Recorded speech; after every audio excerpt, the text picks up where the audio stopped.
Good morning बच्चों। देखो हम पढ़ रहे थे संसाधन भूगोल। संसाधन भूगोल में हमारा एक टॉपिक कंप्लीट हो गया था, जिसके अंतर्गत हमने पढ़ा संसाधन भूगोल का अर्थ और उसकी परिभाषा और उसका वर्गीकरण। नेक्स्ट है संसाधन भूगोल का विषय क्षेत्र। देखो संसाधन भूगोल का विषय क्षेत्र की बात करते हैं। Scope of research geography. भूगोल की विभिन्न शाखाओं की तरह संसाधन भूगोल का भी एक निश्चित विषय क्षेत्र है। जैसे भूगोल की विभिन्न शाखाएं होती है, उसी तरह क्या होता है, संसाधन भूगोल का भी एक विषय क्षेत्र है, जिसमें हम पृथ्वी पर उपलब्ध प्राकृतिक संसाधनों का मानव द्वारा उपयोग प्रमुख है। यानी कि संसाधन भूगोल के विषय क्षेत्र के अध्ययन की बात करें तो क्या होगा कि पृथ्वी पर उपलब्ध प्राकृतिक संसाधन हैं, उनके मानव द्वारा जब उपयोग में लिया जाता है, उनका स्थान मुख्य है। प्रकृति के संपूर्ण संसाधनों के उद्भव, उनका उत्पत्ति यानी कि वितरण, उसका किस तरह से उसका डिस्ट्रीब्यूशन किया गया है, वो उपयोग तथा संरक्षण संबंधी विधियों का अध्ययन संसाधन भूगोल में किया जाता है। यानी कि प्रकृति में जो उपलब्ध संसाधन है, उन किस तरह उनका उद्भव हुआ, किस तरह उनका कहाँ उसका वितरण है, किस तरह उनको यूज करना है, इन सब का अध्ययन किस में किया जाता है, संसाधन भूगोल में किया जाता है। वर्तमान समय में संसाधन भूगोल के विषय अध्ययन क्षेत्र को निम्नलिखित 4 भागों में बांटा गया है। कितने भागों में? 4 भागों में। पहला है प्राकृतिक संसाधनों का उद्भव तथा वितरण का अध्ययन। यानी कि प्राकृतिक संसाधनों किस तरह उनकी उत्पत्ति हुई और उनका वितरण के आधार पर उसका वर्गीकरण। सेकंड है मानव संसाधन तथा वातावरण से संबंधों का अध्ययन। मानव संसाधन है और उनका वातावरण से जो संबंध है, उन दोनों का अध्ययन किसमें करा गया? मानव संसाधन और वातावरण से संबंध का अध्ययन। नेक्स्ट है संसाधनों का उपयोग का अध्ययन। कि संसाधनों का हम उपयोग किस तरह का, जैसे जल का, ठीक है, भूमि का, सौर ऊर्जा का, मृदा का, इन सब का उपयोग किस तरह से हम कर रहे हैं, उसका अध्ययन। नेक्स्ट है संसाधनों का प्रबंधन। कि संसाधनों का हमें प्रबंधन कैसे करिए, उनका संरक्षण करना चाहिए, उनका मूल्यांकन और अनुकूलन, नियोजन, इस तरह से हम उसका क्या कर सकते हैं, संसाधनों का प्रबंधन। अब देखो आगे बात करते हैं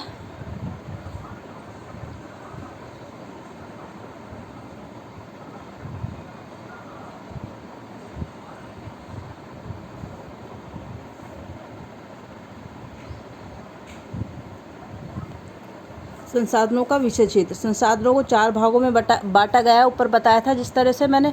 देखो प्राकृतिक संसाधनों का उद्भव व वितरण, ठीक है। उद्भव, प्राकृतिक संसाधनों का किस तरह उनका उद्भव हुआ और किस तरह उसका वितरण है, उसके आधार पर इसका वर्गीकरण है, ठीक है। पहला है जल, सेकंड है मृदा, थर्ड है वनस्पति और चौथा है जंतु जगत, यानी कि जीव जंतु आता है जिसमें। नेक्स्ट है खनिज, ठीक है। ये किसके आधार पर है? उद्भव व वितरण के आधार पर वर्गीकरण। नेक्स्ट है मानव संसाधन। मानव संसाधन में आएंगे वृद्धि, वितरण, मानवीय छाट, संस्कृति और कौशल। संसाधनों का उपयोग, संसाधनों के उपयोग में बात करते हैं हम जल, भूमि, सौर ऊर्जा, मृदा, जीवीय संसाधन और खनिज। आगे बात करते हैं संसाधनों का प्रबंधन। संसाधनों का प्रबंधन में बात करें मूल्यांकन, संरक्षण, अनुकूलन, उपयोग, नियोजन और रणनीति। देखो पहला प्राकृतिक संसाधनों का उद्भव व विकास। संसाधन भूगोल के प्रारंभिक विषय वस्तु को संसाधनों की उत्पत्ति तथा वितरण को शामिल किया गया था। यानी कि संसाधनों के विषय क्षेत्र की बात करें, सबसे पहले किसको शामिल किया गया? संसाधनों की उत्पत्ति और उसके वितरण को शामिल किया गया। इसकी उत्पत्ति संपूर्ण प्रक्रिया का अध्ययन करके मात्रा का पता लगाया जाता है। इसकी मतलब इसकी उत्पत्ति का अध्ययन करके, इन प्राकृतिक संसाधनों की उत्पत्ति कैसे हुई, इनका अध्ययन करके क्या गया, संसाधनों का पता लगा सकते हैं, जिसके आधार पर उनके उपयोग को निर्धारित किया गया। उसके आधार पर इनका उपयोग क्या करा गया? संसाधनों का पता उपयोग का निर्धारित किया गया। ये जैसे जल संसाधन मिला, बात करते हैं जल संसाधन मिला, उसका उपयोग हमें किस तरह करना है, इसका निर्धारण करा गया। संसाधन भूगोल के अध्ययन क्षेत्र शामिल को प्राकृतिक संसाधन निम्नलिखित है। प्राकृतिक संसाधनों में बात करते हैं हम पहला जल संसाधन। आप सभी ने पहले पढ़ रखा होगा जल संसाधन, भूमि संसाधन, खनिज संसाधन। ये सारे संसाधन हम किस में पढ़ेंगे? संसाधन भूगोल में पढ़ेंगे, ठीक है। पहला है जल संसाधन।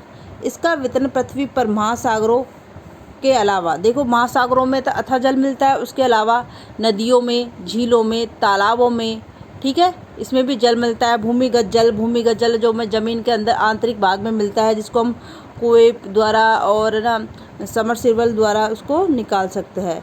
हिम आवरण यानी कि हिमों के जो हिमालय क्षेत्र है उस पर, जो हिमालय का ऊपरी हिमालय है, महान हिमालय, उस पर क्या है, बर्फ़ से ढका हुआ है और उसके द्वारा ही क्या होता है, नदियों का उद्गम होता है, तो वो किसमें आएगा, हिमालय। हिम टोपियों के रूप में मिलता है। यहाँ इस तरह इसका क्या होता है, जल का वितरण है, सो जल संसाधन है। नेक्स्ट है भूमि व मृदा संसाधन। भूमि मृदा संसाधन, भूपटल जिसे हम भूपर्पट्टी भी कहते हैं। भूपटल क्या होता है, पृथ्वी का ऊपरी भाग क्या कहलाता है, भूपटल या भूपर्पट्टी कहलाता है। का ऊपरी भाग भूमि कहलाता है, ठीक है। भूपटल का ऊपरी भाग भूमि कहलाता है, जिसे मृदा का निर्माण होता है। मृदा पर जैवीय संसाधन व वनस्पति जीव जगत का अस्तित्व निर्भर करता है। मृदा पर क्या निर्भर करता है, देखो मृदा पर जीव जंतु तो निर्भर रहता है, उसके अलावा क्या कहता है, मानव का अस्तित्व भी मृदा पर ही निर्भर है, क्योंकि क्या करता है मानव मृदा पर, भूमि पर अपने कृषि का उत्पादन करके अपने खाद्य पूर्ति की करता है। आगे है खनिज संसाधन। देखो खनिज संसाधनों को उनकी प्रकृति व उपयोग के आधार पर 3 भागों में बांटा गया है। ऊर्जा खनिज संसाधन, धात्विक खनिज संसाधन और अधात्विक खनिज संसाधन। ऊर्जा संसाधन जिसके अंतर्गत कोयला, पेट्रोलियम, प्राकृतिक गैस आदि को शामिल किया जाता है। यानी कि ऊर्जा संसाधन जिन संसाधनों से हमें क्या प्राप्त होती है, ऊर्जा प्राप्त होती है, उनको इसमें शामिल करा गया है, ठीक है, जैसे कोयला से, पेट्रोल से, ठीक है। बात है धात्विक खनिज। धात्विक खनिज जिनमें धातु का अंश पाया जाता है, ठीक है। धात्विक खनिज क्या कहलाएंगे, वो खनिज जिनमें धातु का अंश मिलेगा वो कहलाएंगे धात्विक खनिज। इसके अंतर्गत लोहा, तांबा, जस्ता, सीसा, मैग्नीज, चांदी, सोना, प्लेटिनियम आदि खनिज शामिल है। ये सारे क्या है, धात्विक खनिज, इनमें धातु का अंश मिलता है। अधात्विक खनिज जैसे अभ्रक, जिप्सम, गंधक, पारा आदि खनिज शामिल किए गए हैं। ये सारे क्या कहलाएंगे, अधात्विक खनिज।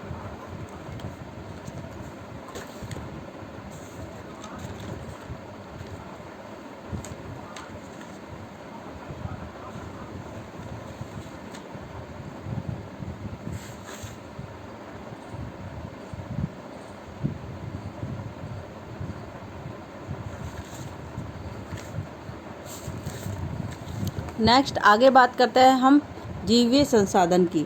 इसके 2 वर्गों में विभाजित किया गया है, वनस्पति संसाधन और जंतु संसाधन। वनस्पति संसाधनों के अंतर्गत वन, झाड़ियाँ, घास क्षेत्र को शामिल किया जाता है, जबकि जंतु संसाधन में दूध व मांस देने वाले पशु, भार ढोने वाले पशु व मछलियों को शामिल किया जाता है।